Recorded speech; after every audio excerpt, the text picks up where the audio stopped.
कुछ लोगों को पिज़्ज़ा देखते ही भूख लग जाती है और मज़े की बात यह है कि मैं भी उन्हीं लोगों में से एक हूँ। और अगर घर का बना हुआ पिज़्ज़ा मिल जाए तो फिर क्या ही बात है। बिस्मिल्लाहिर्रहमानिर्रहीम, अस्सलाम वालेकुम। खुश रहें, आबाद रहें, जहाँ भी रहें हैप्पी रहें और हेल्दी रहें। तो मैं हूँ फ़ायज़ा और वेलकम करती हूँ आपको चटपटे पकवान में। आज मैं बनाने जा रही हूँ बिल्कुल market style chicken creamy pizza. घर में पिज़्ज़ा बनाने की ऐसी टेक्निक जिससे मार्केट से भी बढ़िया पिज़्ज़ा घर में बनेगा। परफेक्ट तरीका जो कि जर्नली लोग नहीं बताते, आज आप लोगों से शेयर करूँगी। तो आप लोगों ने करना क्या है, रेसिपी को एंड तक देखना है और अगर रेसिपी अच्छी लगे तो लाइक भी कर दें। तो चिकन क्रीमी पिज़्ज़ा बनाने के लिए हमेशा की तरह पहले मैं डो गूंद कर तैयार कर लूँगी। अच्छा, जब भी पिज़्ज़ा बनाने का सोच रहे हो ना, पहले डो बना कर रख लिया करें क्योंकि इससे थोड़ा सा टाइम लगता है फूलने में।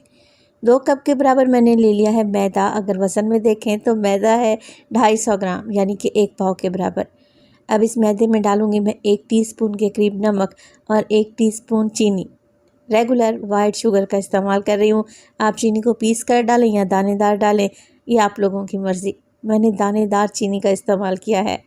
पिज़्ज़ा बेस का मेन इंग्रेडिएंट होता है ईस्ट। इंस्टेंट ईस्ट भी इसे कहा जाता है। हर सुपर स्टोर से, किसी भी मार्ट से या फिर करियाना स्टोर से आपको आराम से मिल जाएगी। तो 2 टीस्पून के करीब मैंने इसमें ईस्ट ऐड कर दी है। मैं आपको रैपर भी दिखा रही हूँ, कुछ इस तरीके की पैकिंग में आपको ये ईस्ट मिलेगी। तकरीबन 4 टेबलस्पून मैं कुकिंग ऑयल का इस्तेमाल करूँगी, जिससे 2 टेबलस्पून मैंने अभी डाल दिया है। 2 टेबलस्पून के करीब कुकिंग ऑयल बचा कर रख लें। बस जी, अब कुछ भी नहीं करना। ना अंडा डालेंगे, ना गर्म दूध ऐड होगा और ना ही मिल्क पाउडर शामिल होगा। तो आप लोगों से बहुत ही सिंपल तरीके से मैं शेयर करूंगी ऐसी डो जो पिज़्ज़ा बेस के लिए बेहतरीन रहेगी, जालीदार बनेगी, फूली फूली सी बनेगी इंशाल्लाह ताला। तो सब चीज़ों को आप अच्छे तरीके से मिक्स कर लें। अब हम इसमें डालेंगे पानी। अच्छा, पानी नीम गर्म इस्तेमाल करेंगे, ठंडे पानी का इस्तेमाल नहीं करेंगे। तो थोड़ा थोड़ा करके इसमें नीम गर्म पानी डालें और आटे को या डो को इकट्ठा करते जाएं। पिज़्ज़ा डो की इस आसान और सिंपल सी रेसिपी को आप सेव कर लें, चाहे तो डायरी में लिख कर रख लें, क्योंकि बेकिंग में जब हम पिज़्ज़ा डो का इस्तेमाल करते हैं ना, तो ये रेसिपी आपके बहुत ही काम आएगी। आसान भी है और इसका रिज़ल्ट बड़ा ज़बरदस्त है। चलें जी, आटा मैंने इकट्ठा कर लिया है। अब जो 2 टेबलस्पून मैंने कुकिंग ऑयल बचा कर रखा हुआ था ना, उसे डालेंगे और हल्के हाथ से मुक्की लगाते हुए आटे को नीट कर लें 1 से 2 मिनट के लिए। असल में जो हमने इसमें दानेदार चीनी और ईस्ट डाली है वो अच्छे तरीके से आटे में मिक्स हो जानी चाहिए, घुल जानी चाहिए।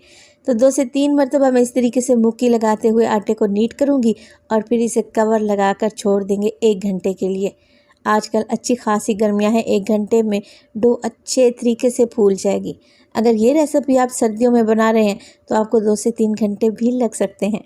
चलें जी, डो की कंसिस्टेंसी चेक कर लें, नॉर्मल रूटीन में है। कवर लगाएंगे और इसे किचन काउंटर पर ही छोड़ दूँगी। चिकन क्रीमी पिज़्ज़ा बनाने के लिए 1 पाव के बराबर मेरे पास है चिकन, जिसे छोटे छोटे क्यूब्स में मैंने काट लिया है। आज जो रेसिपी आप लोगों से शेयर करूंगी, इससे एक लार्ज साइज़ का पिज़्ज़ा बनकर तैयार हो जाएगा जो पूरी फैमिली के लिए काफ़ी रहेगा। तो चिकन में मैं डाल दूंगी तकरीबन 1 टीस्पून के करीब अदरक और लहसुन का पेस्ट। इसके अलावा हल्दी डालेंगे 1/4 टीस्पून। लाल मिर्च के पाउडर का इस्तेमाल करूंगी मैं इसमें 1 टीस्पून, आप अपने टेस्ट के मुताबिक डाल दें। इसके अलावा डालूंगी मैं इसमें पिसा हुआ गरम मसाला 1/4 टीस्पून। नमक हस्बे जायका डालें, मैंने ½ टीस्पून डाला है। 2 से 3 टेबलस्पून कुकिंग ऑयल भी चिकन में ऐड कर देंगे, मैरिनेशन बहुत ही अच्छे तरीके से हो जाएगी। अच्छा, चिकन में मैं दही भी शामिल करूंगी, तो तकरीबन 4 से 5 टेबलस्पून भर के इसमें दही डालें। दही से बहुत ही अच्छा फ्लेवर आएगा, एकदम तिक्का स्टाइल। लेमन जूस भी डालेंगे, 1 टेबलस्पून फ्रेश लेमन जूस का इस्तेमाल करें। चलें जी, यही मिर्च मसाले थे चिकन को मैरिनेट करने के लिए। अच्छे तरीके से चिकन में मिक्स करेंगे, दही की गुठलियों को ख़त्म कर दें और बस चिकन को मैरिनेट कर दें 15 मिनट के लिए। 15 मिनट काफ़ी रहेंगे, चिकन में अच्छा सा टेस्ट आ जाएगा। चलें जी, इसे तो ढक देते हैं एक साइड पर। अब पिज़्ज़ा के लिए मैं पिज़्ज़ा सॉस बनाकर तैयार करूँगी। बहुत ही टेस्टी और अमेजिंग सॉस है। तो इसके लिए आपको आधा कप के बराबर चाहिए होगा मायोनीज़। एक बोल में ऐड कर दें, तकरीबन 3 टेबलस्पून भर के इसमें डालूंगी सादा केचप के। आप इसमें चिल्ली गार्लिक सॉस भी डाल सकते हैं, मैं सादा केचप डाल रही हूँ। क्रीम का इस्तेमाल करूँगी मैं आधा कप के बराबर, किसी भी अच्छी कंपनी की ले लें, टेट्रा पैक की क्रीम, और शामिल कर दें। अब सॉस की हल्की फुल्की सीजनिंग भी कर लेते हैं। तो सबसे पहले तो मैं इसमें डालूंगी नमक, 1/4 टीस्पून डाल रही हूँ। मायो भी ऑलरेडी नमकीन होती है। हाफ टी स्पून डालूंगी मैं इसमें मोटी कुटी हुई लाल मिर्च। इसके अलावा शामिल करेंगे मोटी कुटी हुई काली मिर्च, जिसे फ्रेश कूट कर डालेंगे ना तो टेस्ट बढ़ जाएगा। हाफ टी स्पून डालेंगे इसमें चिकन पाउडर, ये लाजमी जाएगा सॉस को बेहद मज़े का बनाने के लिए। तो पिज़्ज़ा सॉस में मैं इस्तेमाल करूँगी मिक्स्ड हर्ब। आप लोगों के पास अगर ऑरिगेनो है तो आप ऑरिगेनो डाल दें 1 टीस्पून के करीब। बस ये अच्छे तरीके से सॉस में ये सारी चीज़ें मिक्स करें। इस सॉस का इस्तेमाल मैं पिज़्ज़ा बेस में भी करने वाली हूँ और एज आ पिज़्ज़ा डिप भी इसे इस्तेमाल करेंगे। बहुत ही टेस्टी और खुशबूदार सॉस बनेगी इंशाल्लाह। तो सारी चीज़ों को मिक्स करें और इसे एक साइड पर रख दें। अब चिकन बना लेते हैं। तो फ्राइंग पैन को गरम करें। चिकन जो ऑलरेडी मैंने मैरिनेट करके रखा हुआ था ना, वो सारा का सारा फ्राइंग पैन में ऐड कर दें। अब जिस बर्तन में हमने मैरिनेशन की थी उसी बोल में डालेंगे आधा कप के करीब पानी और चिकन में ऐड कर देंगे। मिक्स करें, फ्लेम को ऑन करें और चिकन को कवर लगाकर पकाएं तकरीबन 10 मिनट के लिए। 5 मिनट के बाद मैं आपको चिकन की कंडीशन चेक करवा दूंगी। छोटे छोटे चिकन के पीसेस हैं, इन्हें गलने में देरी कितनी लगती है। और इसी स्टेज पर अगर तो रेसिपी आप लोगों को ज़रा बराबर भी अच्छी लग रही हो, रेसिपी को लाइक कर दिया करें और चटपटे पकवान को सब्सक्राइब भी कर लें। आप सब लोगों का बेहद शुक्रिया। तो तकरीबन 5 से 6 मिनट के बाद चिकन कुछ इस कंडीशन में आ चुका है।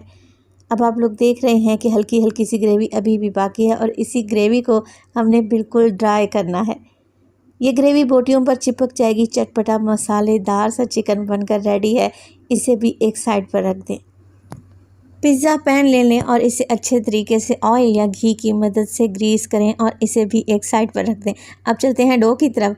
तो डो को रखे हुए तकरीबन 1.25 घंटा गुजर चुका है। आप लोग ज़रा चेक करें, ये डबल ट्रिपल हो चुकी है। माशाल्लाह से परफेक्ट जाली बनी है। आप देख रहे हैं ना, ये परफेक्ट डो की निशानी है। तो बस कुछ भी नहीं करना, अच्छे तरीके से जो एयर डो में भर गई है ना उसे निकाल लें। डो को एक दफ़ा दोबारा से नीट कर लें और इसे लेके आएँ किचन काउंटर पर। हल्का सा मैदा डस्ट करूँगी ताकि ये डो नीचे ना चिपके। हाथों की मदद से हल्का सा डो को फैलाते जाएं और एक बड़ी सी रोटी तैयार कर लें। मैं हाथों की मदद से फैला रही हूँ, आप चाहें तो बेलन की मदद से भी इसे फैला सकते हैं। तो बड़ी सी रोटी मैं बनाकर तैयार कर चुकी हूँ। हल्का सा बेलन की मदद से इसे इवन कर लें। अब देखिए, रोटी को फोल्ड करें और रोटी को उठा लें। अब इस डो को हम लगाएंगे पिज़्ज़ा पैन में जो कि हमने ग्रीस करके रखा हुआ था। बहुत ही आसानी से इस तरीके से इस पर ये सेट हो जाएगी। किनारों को हल्का हल्का प्रेस करते रहें और एक शेप बना लें। अब हमने जो सॉस बना कर रखी हुई थी ना, उसे हमने डाल दिया है पाइपिंग बैग में। तब उसी सॉस का इस्तेमाल मैं कॉर्नर पर कर रही हूँ। क्या होता है, बच्चे पिज़्ज़ा तो खा लेते हैं, कॉर्नर्स फेंक देते हैं। इस तरीके से कॉर्नर्स में भी फिलिंग करेंगे ना तो बहुत ही अमेजिंग पिज़्ज़ा तैयार होगा इंशाल्लाह ताला। तो बस इस तरीके से मैंने कॉर्नर्स को फोल्ड कर लिया है। एक शेप भी बन गई है और अच्छी सी लुक भी आ रही है। कांटे की मदद से पिज़्ज़ा को प्रिक कर लें और अब जो सॉस बच गई है उसको इस तरीके से पिज़्ज़ा बेस पर अच्छे तरीके से फैला दें। अच्छी लेयर लगानी है आप लोगों ने। बहुत ही टेस्टी पिज़्ज़ा बनकर तैयार होगा। तो अगर इस आसान सी रेसिपी को देखने के बाद भी पिज़्ज़ा अगर आप घर में नहीं बनाएंगे तो फिर कब बनाएंगे, क्योंकि इस रेसिपी को मैंने बहुत ही ईजी कर दिया है। अब देखिए, सॉस को मैंने फैला दिया। अब इस पर डालेंगे चीज़, मोज़रेला और चेडर चीज़ को मैंने मिक्स करके रखा हुआ था। अच्छी खासी क्वांटिटी में लगा दें। चीज़ के ऊपर लगाएंगे चिकन के क्यूब्स जो कि हमने फ्राई करके रखे हुए थे। अब आ जाती है सब्जियों की बारी। तो सब्जियों में मैं डाल रही हूँ इसमें शिमला मिर्च और टमाटर, जिसके बीज मैंने निकाल लिए हैं। अच्छा, ऑलिव्स भी थे मेरे पास मगर मैं लगाना ही भूल गई। अंडे की जर्दी लें, अच्छे तरीके से फेंट लें और पिज़्ज़ा के किनारों पर ब्रश की मदद से लगा दें। बेक करने के बाद बहुत ज़बरदस्त कलर आएगा। तो अब आप लोग पूछेंगे कि फ़ायज़ा पिज़्ज़ा को बेक कैसे करना है। तो आप लोगों के पास 2 तरीके हैं। आप ओवन का इस्तेमाल कर लें या फिर पतीले में बेकिंग कर लें। बहुत ही अच्छे तरीके से बेकिंग हो जाएगी। तो मैं यहाँ पर 180 डिग्री पर पिज़्ज़ा को बेक करूँगी तकरीबन 30 से 35 मिनट के लिए। दोनों रॉड मैंने ऑन कर लिए हैं। पिज़्ज़ा बनाने का इतना आसान तरीन तरीका, अगर अब भी आप पिज़्ज़ा घर में नहीं बनाते तो फिर कब बनाएंगे। माशाल्लाह से 30 से 35 मिनट के बाद आप ज़रा पिज़्ज़ा की लुक चेक करें। लग रहा है ना टेस्टी। मैं आपको काट कर दिखाती हूँ। एकदम परफेक्ट पिज़्ज़ा बेस बनी है और ये क्रीमी चिकन पिज़्ज़ा जब आप खाएंगे ना, मुझे दुआएं ज़रूर देंगे। तो पिज़्ज़ा बनाने की इस रेसिपी को अगर आप स्टेप बाय स्टेप फॉलो कर लेते हैं तो यकीन करें मार्केट से भी 100 गुना बेहतर पिज़्ज़ा आप घर में बना लेंगे, खाकर मज़ा आ जाएगा। तो देखें कितना ज़बरदस्त पिज़्ज़ा घर में तैयार हुआ है। अपना बहुत सारा ख्याल रखिएगा, फ़ाइज़ा को अपनी दुआओं में याद रखिएगा। मुझे दीजिए इजाज़त। टिल देन, अल्लाह निगहबान।